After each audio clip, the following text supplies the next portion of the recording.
오늘 사도 바울이 빌립보 교회 성도들에게 복음에 합당하게 생활하라라고 말합니다. 27절 전반절 말씀인데요.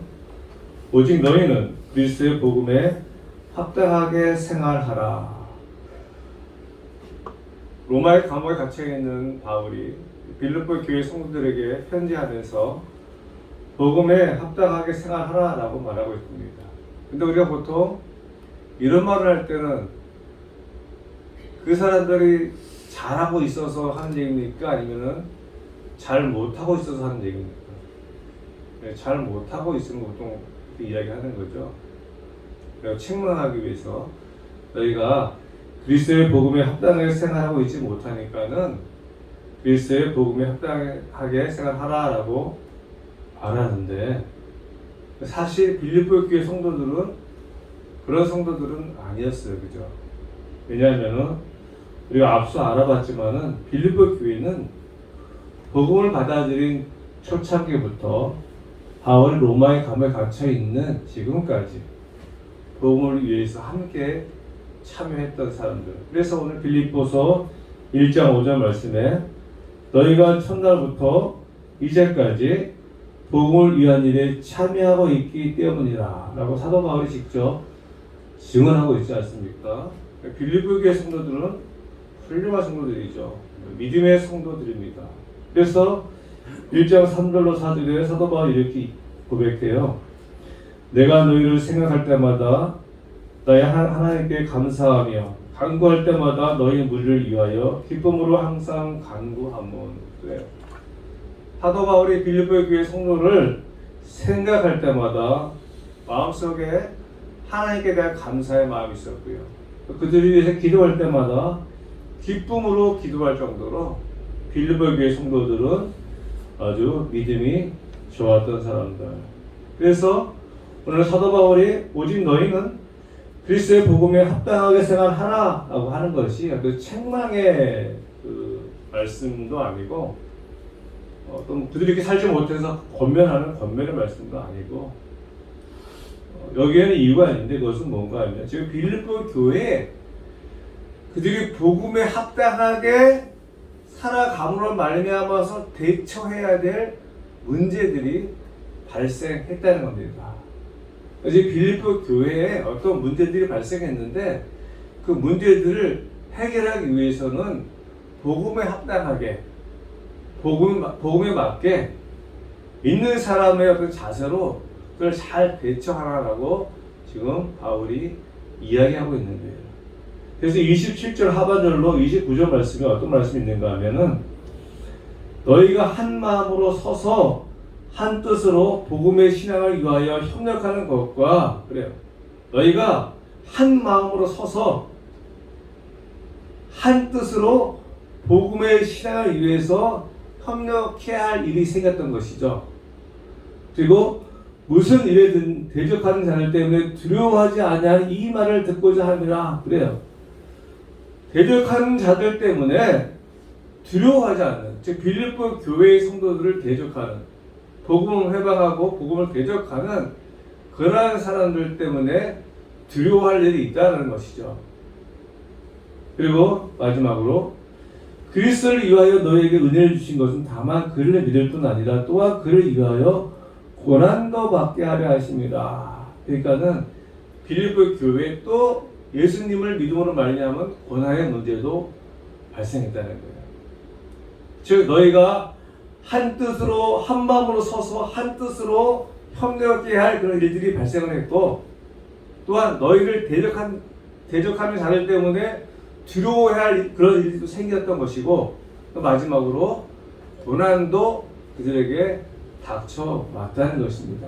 그래서 이러한 상황 가운데서 너희가 복음에 합당한 생활을 어떻게 해야 할 것인가를 사도 바울이 빌립보 교회 성도들에게 알려주고 있는 거예요. 첫째로 우리는 복음을 대적하는 자들에게 한 마음으로 서서 한 뜻으로 복음의 신앙을 위해서 협력하는 게 중요하다는 거예요. 즉 복음에 합당한 삶은 이 복음을 대적하는 자들에게 우리가 한 마음으로 서서 한 뜻으로 협력해서 이들과 맞서는 것. 근데 뭐 당연하다라고 이야기할 수 있는데요. 사실 그렇게 당연하진 않습니다. 이단은 아니지만 오늘날 수많은 교단들이 있지 않습니까? 그죠? 장로교, 감리교, 순복음 많은 이런 교단들이 이 복음을 위해서 서로 한 마음을 써서 한 뜻으로 협력 잘 안 하죠, 그죠? 요즘에 코로나 사태로 말미암아서 뭐 대면 예배, 뭐 비대면 예배, 그죠? 오프라인 예배, 온라인 예배 이것 때문에 서로 목사들 간의 갈등이 얼마나 많은지 몰라요. 그래서 왜 대면 예배를 드려야지 왜 비대면 예배를 드리냐? 온라인 예배가 예배냐? 오프라인 예배를 드려야지. 그러면서 교회 안에서 이 갈등이 얼마나 많은지 모릅니다. 그리고 세상의 사람들도 그렇게 얘기하는 세상 사람들도 비대면 예배 드려야지 온라인 예배 드려야지.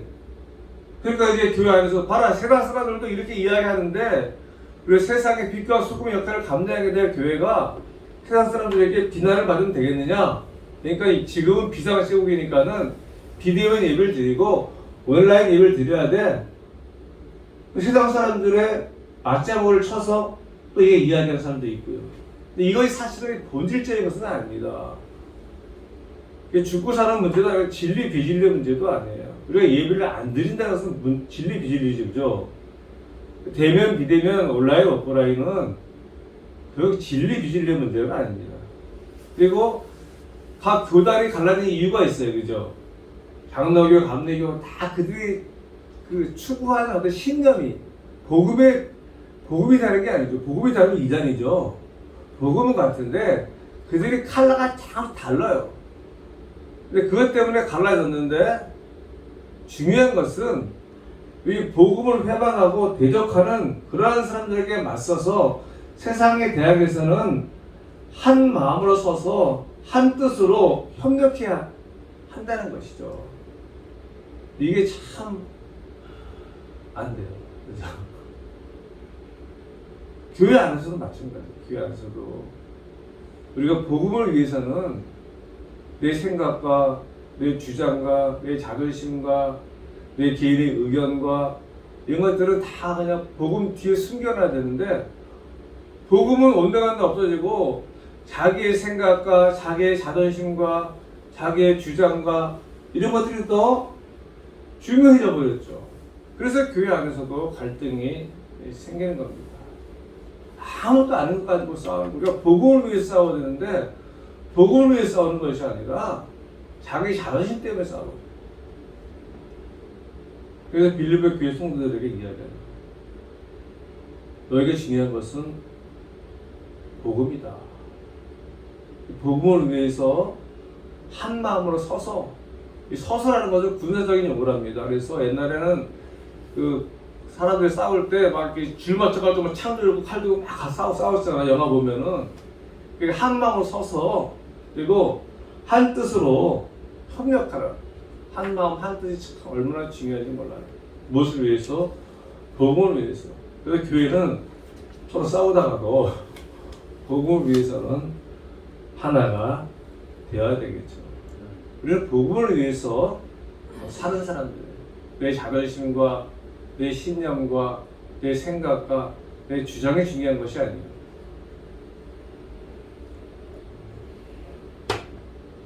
그래서 사도 바울이 이야기하는 빌립보 교회 성도들에게 복음이 중요하기 때문에 복음을 위해서 한 마음으로 서서 한 뜻으로 서로 협력해라. 이것이 바로 복음에 합당한 삶을 살아가는 자세. 굉장히 쉬운 것 같지만 막상 내가 이런 상황에 봉착하게 되면은 복음은 던져버리고 자기의 자존심과 자기의 주장을 고집할 때가 있습니다. 그래서 오늘날 교회 안에 문제가 많은 것이죠.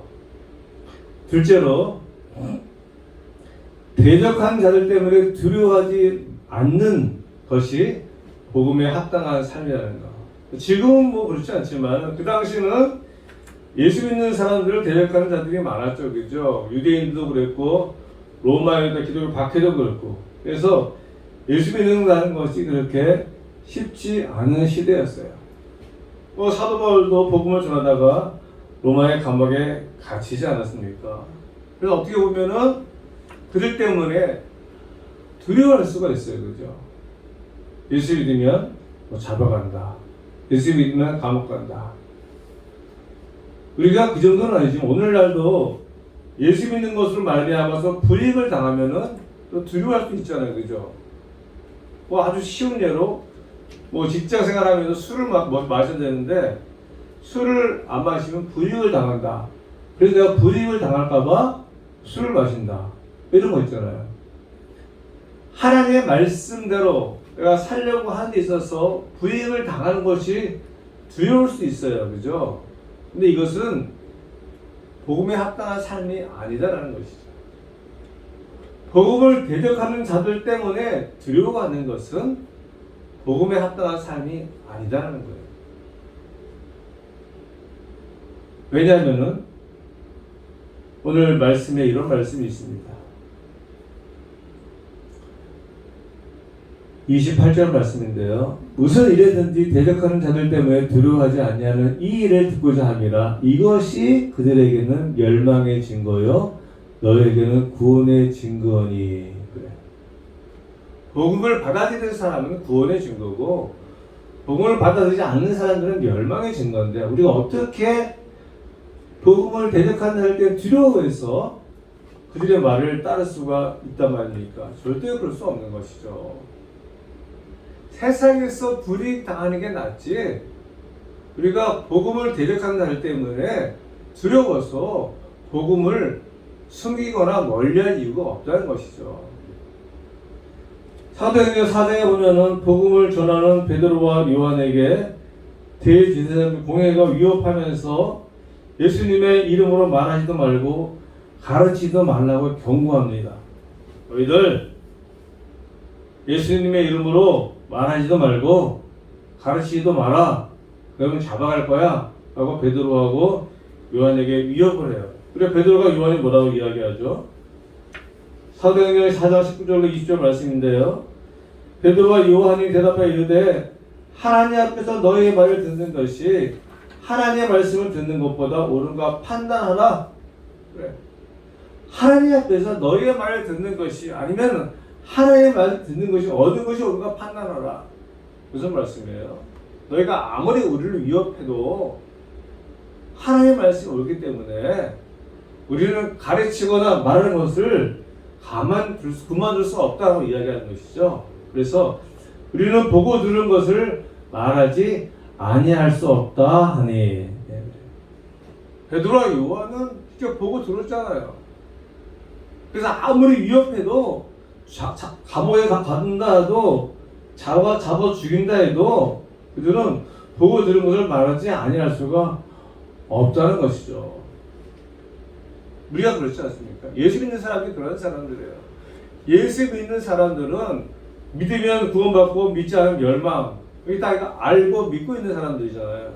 근데 우리를 해방하고 대적하는 자들 때문에 두려워한다는 것은 뭔가 문제가 있는 것이죠. 오늘 말씀이 있는 것처럼 예수님을 믿으면 구원받고 믿지 않으면 멸망이에요.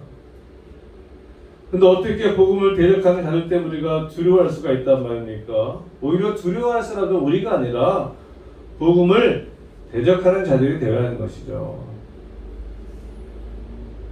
오늘날 우리 기독교가 힘을 잃어서 사실 어디 가서나 예수 믿어요, 교회 다녀요. 코로나 시대에는 더 어려워요. 그죠? 교회만 다니다 가면 예수 믿는다 하면은 뭐가 문제가 있는 사람으로 생각해서 요즘 코로나 시대에는 모든 예수 믿는 사람들이 제일이 된 기분이에요. 그죠? 하지만 우리가 잘못된 게 있습니까? 우리가 주눅 들거나 위축될 필요는 전혀 없는 것이죠. 그래서 빌립보 교회 성도들도 마찬가지였어요. 그 당시 유대인들과 로마인들의 대적하는 것 때문에 마음속에 두려움이 있을 수가 있어요. 사도 바울은 두려워하지 말아라. 오히려 너 두려워하지 않는다는 소식이 나에게 들리기를 원한다. 당당하게 살아라. 왜? 복음을 받아들이지 않는 사람들에게 멸망이고 복음을 받아들인 너희는 구원이기 때문에 당당하게 살라는 것이죠. 이것이 바로 우리 크리스찬의 정체성입니다. 예수 믿는 것이 자랑이 되어야 되죠. 그죠? 예수 믿는 것이 기쁨이 되어야 되고, 예수 믿는 것이 이 세상의 어떤 것보다도 나의 자존감을 높이는 일이 되어야 되는 거예요. 내가 세상에서 돈을 많이 벌었다, 지위가 올라갔다, 그것을 자랑할 것이 아니라 내가 예수 믿는 것을 자랑하는 것이죠. 이게 사실 복음에 합당하게 살아가는 사람의 삶의 자세라는 거예요. 빌립보의 교회 성도들도 그렇게 살아라라고 이야기하는 것이죠. 내가 열심히 있는 것이 너무나 자랑스러워야 돼요. 마지막으로 우리가 그리스도를 말미암아서 은혜를 받았지만, 구원의 은혜를 받았지만 또 그리스도를 위하여 고난을 받으라고 이야기합니다. 오늘 목사님 기도하실 때 고난도 감사임을 알게 해달라고 기도했는데, 그렇죠. 우리가 은혜로 구원을 받았어요. 그죠? 성경 말씀에 나와 있어요. 에베소 2장 8절 말씀에 너희는 그 은혜에 의하여 믿음으로 구원받았으니 이것은 너희에게서 난 것이 아니며 하나님의 선물이라. 너희 은혜에 의해서 믿음으로 구원받았어요. 우리가 믿음으로 말미암아 은혜로 하나님의 선물로 구원을 받았습니다. 로마서 3장 24절에 그리스도 예수 안에 있는 성령으로 말미암아 하나님의 은혜로 값없이 의롭다 하심을 얻은 자 되었습니다. 그래, 우리가 구원받은 것은 전적으로 값없이 받은 하나님의 선물. 그런데 구원받았다고 해서 우리에게 고난이 없는 것이 아니죠. 예수 믿는 사람에게 고난은 없다라는 정의는 틀린 말이죠. 그죠? 오히려 성경은 고난 당함이 내게 유익이다. 고난 당함이 내게 유익이다. 로마서 8장 11절 말씀은 우리가 그와 함께 영광을 받기 위하여 고난도 함께 받아야 할 것이니라. 그래요. 우리가 주님과 함께 영광도 받지만 주님으로 말미암아 고난도 받는다는 것이죠. 근데 고난의 종류가 많아요. 그죠? 예수 그리스도로 말미암아서 빌립보 교회 성도들처럼 예수님을 믿음으로 말미암아 받는 고난이 있어요. 그죠? 우리 세상 살아가면서 내가 예수님을 믿기 때문에 받는 불이익이 있습니다. 그런 고난은 유익한 고난이죠. 물론 다른 고난도 있어요. 내가 잘못하거나 내가 죄를 지었거나 사회적인 여러 가지 문제로 말미암아 오는 고난도 있어요. 하지만 이 모든 고난 가운데는 하나님의 선하신 뜻이 있다는 것입니다. 그래서 고난도 은혜죠. 솔직히 얘기해서 고난받는 것은 원치 않죠. 그죠? 저도 지금 불면의 고난 너무 힘들어요. 이 고난의 터널을 속히 지나가게 하여 주옵소서. 근데 더 중요한 것은 이 고난 가운데 있는 하나님의 뜻을 깨닫게 하여 주옵소서. 그래야지 진정한 유익이 될 수가 있습니다. 저는 아직도 왜 저기 불면이 왔는지 모르겠어요. 기도하는 겁니다. 하나님, 이 불면 가운데 향하신 하나님의 뜻이 무엇인지 알게 하여 주옵소서. 고침받는 것도 정말 중요하죠. 그죠? 빨리 치유받는 것도 중요하죠. 하지만 더 중요한 건 고난 가운데 있는 하나님의 뜻을 발견하고 깨닫는 것도 중요합니다. 사도 바울은 복음 때문에 숱한 고난을 당한 사람이잖아요. 그죠? 그 사도 바울은 쉽게 우리가 농담 비슷하게 농담으로 얘기할 때 예수 믿고 망한 인생. 그죠? 사도 바울은 인간적으로 훌륭한 사람이었어요. 로마의 시민권이 있고, 그죠? 최고의 학벌이었고, 가문도 좋고, 집안도 좋고, 뭐 부족한 것이 없었어요. 승승장구하는 그런 사람이었는데 예수 믿고 나서 이제 뭐 텐트를 만들어 가면서 복음 전하고, 뭐 엄청나게 맞고, 그죠? 죽을 위험도 많이 당하고, 결국엔 로마의 감옥에 갇혀서 순교했잖아요. 죽었잖아요. 하지만 이 모든 바울의 고난을 바울은 은혜로 고백합니다. 왜? 예수 그리스도로 말미암아 받는 고난은 정말로 오늘 바울이 고백하는 것처럼 내가 구원받은 것도 은혜지만, 내가 예수님으로 말미암아 구원받은 것도 은혜지만, 또 예수님으로 말미암아 고난받은 것도 은혜입니다. 29절 말씀에 그리스도를 위하여 너에게 은혜를 주신 것은 다만 그를 믿을 뿐 아니라 또한 그를 위하여 고난도 받게 하려 하심이라. 그리스도를 위하여 너에게 은혜를 주신 것은 믿음의 은혜뿐만 아니라 고난의 은혜도 있다는 것이죠. 그래서 나의 죄로 말미암아 고난을 내가 뭐 자랑할 수는 없지만 내가 예수님으로 말미암아 받는 핍박과 고난은 우리는 기쁘게 여겨야 한다는 것이죠. 어떻게 보면은 그리스도로 말미암아서 고난을 받는 삶이 복음에 합당한 삶이라는 것이죠. 그죠? 그래서 자랑스러운 일이에요. 내가 예수님으로 말미암아서 고난을 당하고 있다. 내가 예수님을 말씀에 하나님의 말씀에 순종함으로 말미암아서 내가 고난받고 있다. 그거는 자랑스러운 일이에요. 저희 선배 목사님도 그렇고 저희 시대도 그렇고 예수 믿어서 쫓겨난 사람들이 있어요. 그죠? 집에서 호적에서 파버린다고. 아, 또 그걸 굉장히 자랑스럽게 말씀하시는 목사님 진짜 무지하게 말씀하니까 쫓겨나서 예? 그런 얘기 많이 들으셨죠? 예. 그게 자랑스럽다는 것이죠. 그게 뭔가 하면 나는 내가 집에서 쫓겨나는 한이 있더라도 이 예수님을 포기할 수 없어. 그거잖아요. 그죠? 이게 복음에 합당한 삶이라는 것이죠. 그래, 부모님이 중요하지. 내 집에 쫓겨나는데 갈 데도 없는데 걱정하고 염려하고 두려워서 그래 아버님 어머님 예수님 안 믿을게 교회 안 나갈게요. 이게 아니라 쫓겨나도 나는 예수 믿겠습니다. 쫓겨나는 거예요. 쫓겨나가지고 어머니 아버님이 열심히 기도하잖아요.